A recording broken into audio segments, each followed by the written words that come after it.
Kuldeep Yadav ji, excise commissioner. गुरुदेव सादर प्रणाम। गुरुदेव, मैं किस देव की किस प्रकार और किस नाम से पूजा करूं जिससे इस जन्म के संसारी कार्य आसानी से होएं और प्रभु की प्राप्ति भी हो जाए? तत्व तो एक ही है। जहां अपना मन बैठ जाए उसी की उपासना कर लो। माता की, पिता की, किसी बीमार की, किसी पशु की, किसी पक्षी की, देवता तो कोई बात, किसी की भी जहां मन बैठ बैठ जाए उसमें भगवत भाव कर लो। तत्व वहीं विराजमान है। भाव आपका श्रेष्ठ होगा, वहीं से आपकी सब बात बन जाएगी। किसी की भी, अगर कुत्ते की भी ना, उसमें भगवान की भावना करके रात दिन, कुत्ते में भगवान, केवल भावना होनी चाहिए। अगर कुत्ते की भावना हुई तो फिर कुत्ता ही का चिंतन हो रहा है। भगवत भावना हुई तो कुत्ते से भी भगवान की प्राप्ति हो जाएगी। भगवान के लिए भोग बना रहे थे नामदेव, और कुत्ता रोटी लेके भगा तो कुत्ता नहीं दिखाई दिया, भगवान, मेरे भगवान इस रूप में भोग लगाने आए। तो घी का कटोरा लेके जा रहे हैं, महाराज थोड़ा रुक जाओ, रूखी नहीं, थोड़ा घी लगवा ली। वहीं भगवान विट्ठल प्रकट हो गए। एक नाथ जी जल ला रहे थे गंगोत्री से, मार्ग में एक प्यासे गधे को देखा, तड़प रहा था, मृत्यु का काल था बहुत, तो उसके पूरी गंगा जली मुंह में पिला दी। रामेश्वर वहीं प्रकट हो गए। कोई कण ऐसा नहीं जहां मेरे भगवान न हो, कोई क्षण ऐसा नहीं जहां मेरे भगवान न हो, उनके सिवा कोई है नहीं। अब जिस भाव से उनको भज लो, ये तुम्हारी रुचि है, क्योंकि उनका अनंत वैभव है। किसी एक का नाम बताने की जरूरत नहीं। अगर आपकी रुचि जिसमें बैठ रही है उसी में कर लो, मेरा प्रभु ये, दूसरा कोई नहीं। और हमसे पूछोगे कि हम बतावें, तो अगर जो जहाँ का अनुरागी होता है वो वही बोल पाता है। अब हम तो बोलेंगे राधा राधा बोलो, वृंदावन की रज लगाओ, और महारानी जी और लाल जी का भजन करो, निहाल हो जाओ। क्योंकि हम जहाँ हैं हम तो वही बोलेंगे। इसलिए पहले बोला कि सर्वत्र मेरे प्रभु हैं। और ऐसे शास्त्रों में वर्णन किया गया है, भगवान शिव को बहुत जल्दी प्रसन्न होने वाले कहा गया है। आशुतोष तुम औढर दानी, बहुत जल्दी प्रसन्न हो जाते हैं महादेव, कृपा के समुद्र हैं। कर्पूर गौरम करुणावतारम, साक्षात करुणा मानो मूर्तिमान होकर शिव रूप में बैठिए। पर कहीं भी भगवत भावना कर ले तो उसका कल्याण हो जाएगा, उसकी मनचाही हो जाएगी, उसके हृदय में भगवान की कृपा प्राप्त हो जाए। पर भाव भगवत हो, भाव नहीं है तो बात नहीं बन पाएगी। प्रभु की भी पूजा करने पे बात नहीं बन पाएगी।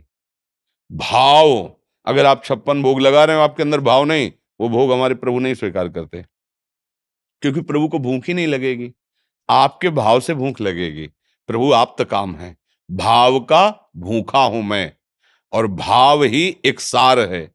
और भाव से मुझको पुकारे तो भाव से बेड़ा पार है। भाव बिन सुनी पुकारे मैं कभी सुनता नहीं, और भाव पूरित टेर ही करती मुझे लाचार है। भाव, कहीं भी भाव कर लो। श्री पुंडरीक जी ने अपनी माता पिता में भगवत भाव कर लिया। माता पिता की तो सब, जहां तक सुशील सज्जन पुत्र होते माता पिता को सुख पहुंचाते हैं, पर भगवत भाव नहीं होता तो उनको भगवत प्राप्ति नहीं होती। सुकृत होंगे, शुभ कर्म बनेगा माता पिता की सेवा, लेकिन भगवत प्राप्ति नहीं। माता पिता को भगवत भाव से कि मेरे आराध्य देव है, तो भगवान स्वयं आज भी प्रमाण है। विट्ठल भगवान उन्हीं के लिए प्रकट हुए, आए और कहा हमारे दर्शन, महाराष्ट्र में जो विराजमान, मेरे दर्शन करो। कौन है आप? पीछे से ही पूछा। बोले हम श्री भगवान हैं, तुम्हारी मातृ पितृ भक्ति भगवत भाव से जो की मैं रीझ गया हूं। बोले अब पूरी सेवा हो जाए तब फिर हम आपके दर्शन। एक ईंट ऐसे तो ईंट पे आज भी सरकार खड़े हैं ऐसे। विट्ठल भगवान स्वयं दर्शन देने आए पुंडरीक जी के, क्योंकि हम भाव जहां कर रहे हैं, मेरा प्रभु ही है, प्रभु के सिवा कोई अस्तित्व नहीं। मानो माता पिता से प्रभु अंतर ध्यान हो जाए तो देखो शरीर नष्ट कर देते हैं ना। फिर भगवान का ही सत्य स्वरूप सर्वत्र विराजमान, तभी सुंदरता, ये चैतन्यता, ये मृदुता, ये जो हमें आनंद के कण मिलते हैं ना, वो उन्हीं के हैं, हम जान नहीं पा रहे हैं। इसलिए सर्वत्र भगवत भाव करके किसी की भी उपासना करने से भगवत प्राप्ति हो जाएगी। और भाव नहीं है तो फिर भगवान का भी पूजन करके भगवान की प्रसन्नता नहीं प्राप्त की जा सकती। भगवान कपिल देव जी ने माता देहूति जी से कहा, जब दूसरों के प्रति द्वेष भाव और द्रोह भाव रखा जाता है और मेरे श्री विग्रह के अच्छे अच्छे पदार्थों से पूजा की जाती है, तो वो पूजा उसकी वैसे व्यर्थ होती है जैसे राख में किया हुआ हवन। राख में आहुति दो, अग्नि है ही नहीं। बात समझ में आ गई? प्रधान चीज भाव है। यदि हम किसी पशु पक्षी में भी भगवत भाव कर ले तो हमें भगवान की प्राप्ति हो जाएगी।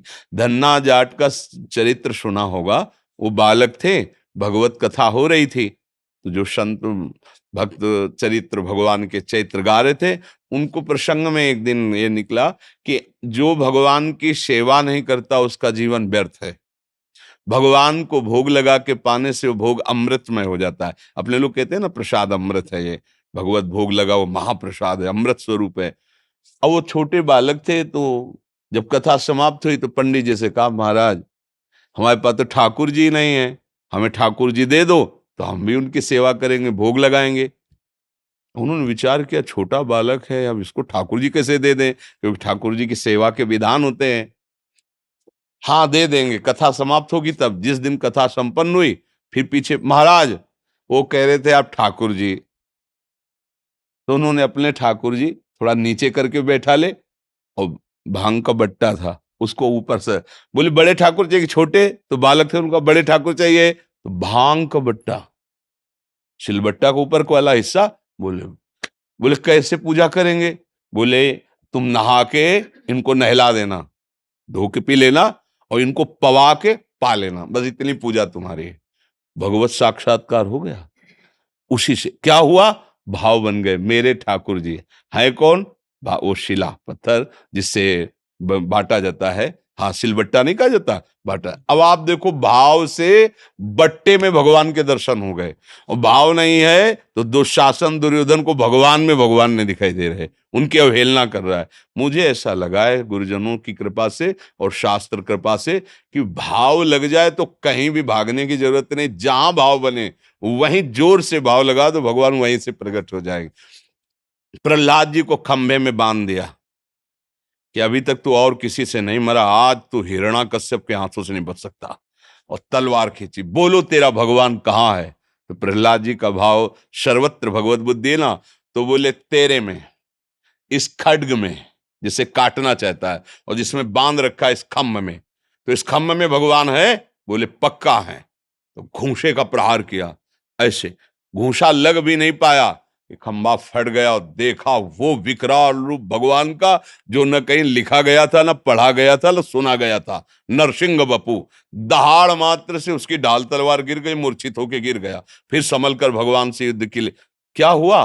भाव है तो सर्वत्र भगवान है, ये बात अनुभव में आ जाएगी। हमें लगता है भाव के द्वारा भगवान की प्राप्ति होती है, और वो भाव कहीं भी लगा लो, कहीं भी वो उन्हीं को जाता है, बस भाव उन्हीं का होना चाहिए। समझ गए जी?